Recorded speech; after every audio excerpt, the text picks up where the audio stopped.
નમસ્કાર મિત્રો, હું ગોપાલ ઇટાલિયા. ગંભીરામાં જે બ્રિજ તૂટવાની ઘટના બની એના પછી ગુજરાતના ભાજપના મુખ્યમંત્રીએ જે બે જવાબદાર ભર્યું નિવેદન કર્યું કે 23 ગાળા પૈકી એક જ ગાળો તૂટ્યો છે.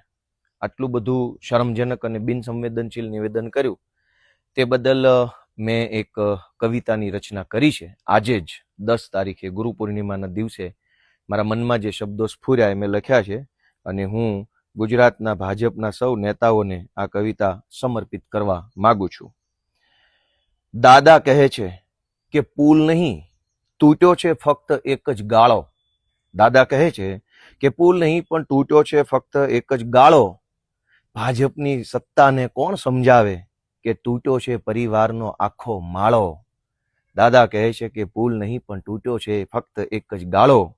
સત્તાને કોણ સમજાવે કે તૂટ્યો છે પરિવારનો આખો માળો. મોરબીથી લઈને ગંભીરા સુધી બ્રિજ તૂટે ને ઉગે છે દિવસ કાળો.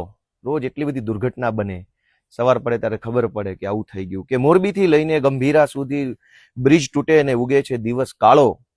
ભ્રષ્ટાચારે મૂકી છે એવી માજા કે નથી કોઈ એને રોકવા વાળો.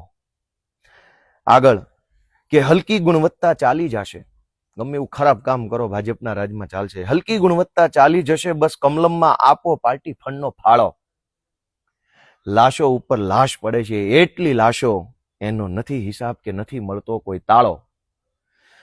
દોસ્તો, બધું તૂટે, ક્યાંક પેપર ફૂટે, ક્યાંક તૂટે, કે તૂટે ફૂટે પબ્લિક હૈયું કૂટે, પણ કરે નહીં કોઈ દી કમળ કાઢવાનો ચાળો. કહે કવિ, પબ્લિકની આ સહન શક્તિને રાખે સલામત ઈશ્વર ઉપર વાળો.